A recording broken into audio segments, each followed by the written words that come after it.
Buona serata, bentrovati, eccoci ad un'altra settimana dedicata al mondo dello sport. Ritorniamo dopo un weekend piuttosto intenso, fatto di avvenimenti, di appuntamenti, di risultati, di gare, di partite che naturalmente abbiamo seguito per voi attraverso la nostra web tv www.venetoglobe.com che irradia il segnale attraverso anche il canale 95 di Caffè TV 24 per quanto riguarda la regione Friuli Venezia Giulia e soprattutto il nostro Veneto. E allora andiamo subito a scoprire insieme a voi le principali notizie di questo weekend che si è concluso. Parliamo di Formula 1, inevitabile perché si è chiuso il campionato del mondo e anche al Gran Premio di Abu Dhabi, ultima prova del campionato mondiale 2018, ha vinto il solito Hamilton che non ha voluto lasciar cadere nemmeno una briciola per lasciare la vittoria a qualcun altro. Vettel ancora secondo, terzo Verstappen. Adesso il calcio in attesa della Champions che domani ricomincia con la Juventus in campo. Andiamo a parlare di Serie A con qualche risultato. Udinese che batte a sorpresa la Roma, una Roma poca cosa. Juventus batte Spal 2-0, Inter batte Frosinone 3-0, Lazio e Milan hanno pareggiato 1-1. Napoli-Chievo, altro pareggio con parecchie polemiche, diciamo, o con parecchi sussurri per il Napoli che si fa fermare dal Chievo-Verona 0-0, Genoa-Sampdoria, la partita dedicata al Ponte Morandi e alle sue vittime purtroppo terminata 1-1. Stasera Cagliari-Torino senza Mazzarri in panchina per il Toro dopo il leggero malore dei giorni scorsi. In Serie B Verona-Palermo 1-1, Livorno-Cittadella 0-0, Padova che perde in casa, la Cura Foscarini si ferma alla seconda partita, perde in casa con il Carpi per 1-0, mentre la Cura Zenga a Venezia continua ad andare più che bene, vince anche contro Brescia per 2-1 davanti alle telecamere di Mamma Rai. In Serie C nel girone B Vicenza Sud Tirol, il Vicenza targato rosso perde 4-2 in casa al Menti, Rimini batte Virtus Verona 1-0, San Benedettese Triestina pareggiano 0-0, stasera tocca al Bottecchia, tocca al Pordenone Ternana si gioca alle 20:45. Segnaliamo un ex diciamo delle nostre zone, della provincia di Treviso e naturalmente dei vari campionati di Serie D e di eccellenze, cioè Mauro Zironelli. Mauro Zironelli allena in Serie C, allena la Juventus Under 23 che compare appunto nel girone della Serie C.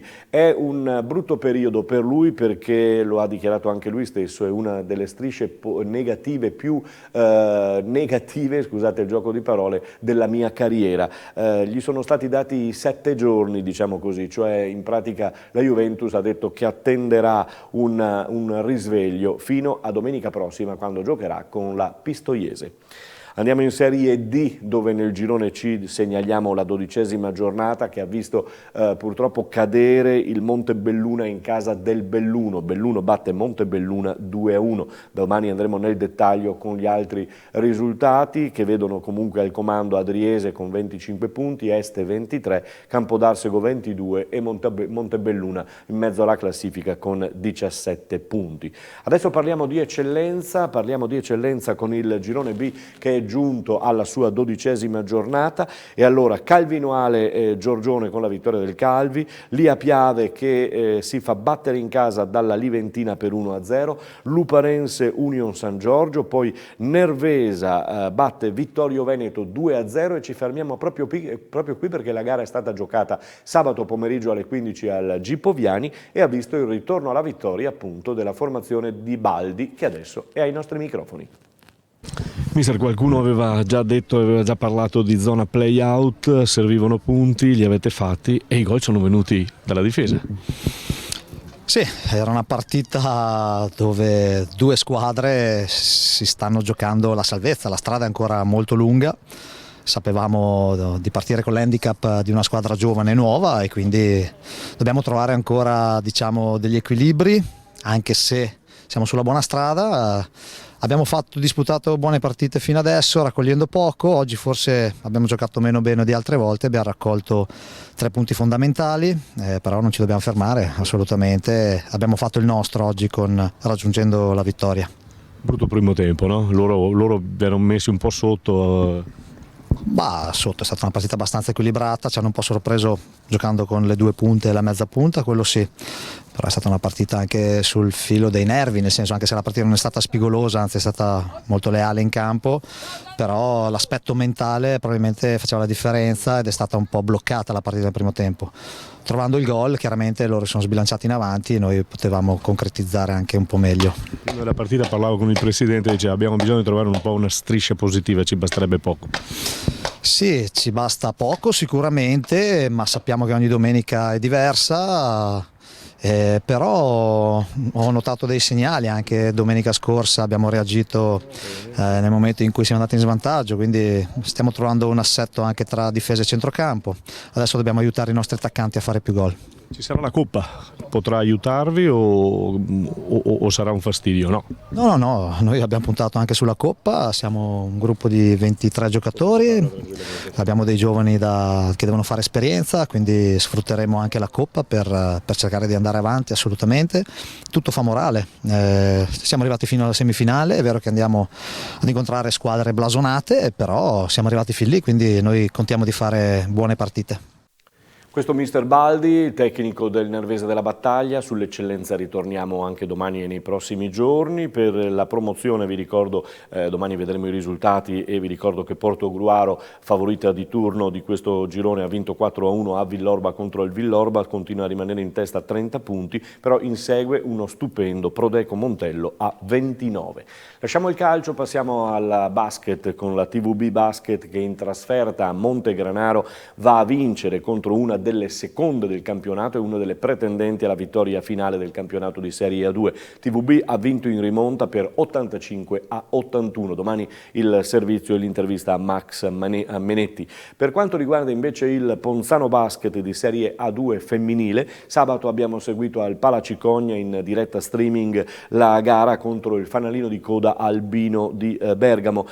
Finalmente è arrivata la vittoria per 50-49, è stata una partita tiratissima e con il brivido. Andiamo a sentire coach Maurizio Sottana ai microfoni di Matteo Valente. Cuore, carattere, grinta, alla fine era una battaglia, si sapeva, la cosa importante sono stati i 2 punti che sono arrivati. Beh, certamente sì, cioè quelli erano importanti e dovevamo a tutti i costi. Mi dispiace che io ho dovuto prendere il ruolo vecchio, cioè urlare e massacrare con le mie atlete, che non avrei voluto farlo perché quest'anno siamo in Serie A, non siamo in Serie B. Ho dovuto farlo per portare a casa la partita. Quelle che hanno tenuto botta si sono viste fino alla fine e ci hanno portato a casa la partita. Quelle altre devono continuare a allenarsi. Primo quarto di grande difficoltà, a tratti è sembrato di vedere le difficoltà di Bolzano, poi la squadra ha reagito, si è scollata di dosso un po' di paura e nell'ultimo quarto sono arrivate quelle 2 bombe che sono state quasi 2 boccate d'ossigeno. Diciamo che questa settimana ci eravamo preparati sugli scarichi per poter tirare da 3. Posso dire abbiamo fatto un buon lavoro perché sono arrivati. Dunque andando avanti speriamo che continuino, benché più di qualche volta c'erano altri scarichi lo stesso da 3 e non li abbiamo visti. Una vittoria importante vi porta a 6 punti, vi fa agganciare il gruppone di squadra a 6 punti, ma che vi può permettere di lavorare con un po' più di tranquillità in questa settimana. No, io direi che non dobbiamo lavorare con tranquillità, perché non vuol dire niente aver vinto per un punto. Dobbiamo continuare a lavorare, perché le cose in allenamento le facciamo, poi in partita succede sempre questo trauma psicologico che non ci fa più capire niente, dunque dobbiamo allenarci ancora di più per riuscire a superare questo trauma. Questo coach Sottana, domani andremo sull'altra sponda a Bergamo, mentre da un coach all'altro la Ruker Sanve di coach Mian in trasferta sul campo della Juvi Cremona ha ceduto per 88-78. Prima c'è stata l'illusione per gli uomini di Mian di potercela fare, poi invece l'amarezza della sconfitta. Volley femminile con l'Imoco che contro la Filottrano Landini vince netto ancora una volta per 3-0 senza perdere fino a qui nessun set, continuando il cammino spedito in campionato senza finora aver perso, vi dicevo, nemmeno un set. Ora turno infrasettimanale dopodomani che vedrà al Palaverde il ritorno dell'Igor Gorgonzola Novara, sarà la rivincita della Supercoppa. Infatti dopo la sconfitta in Supercoppa e dopo il bacio saffico tra la Egonu e la Scorupa ritorna l'Igor Gorgonzola Novara e ritorna la stessa Egonu. Andiamo a fine partita a Filottrano e sentiamo Anna Danesi. È con grande orgoglio che vado a salutare Anna Danesi, dunque grazie per averci raggiunto in postazione.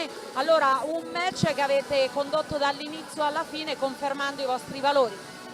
Sì, abbiamo fatto una buona partita, anche se sapevamo di non dover sottovalutare questa squadra nonostante i 3 punti in classifica, e siamo entrate in campo comunque con la testa e ci siamo anche divertite, questo è l'importante.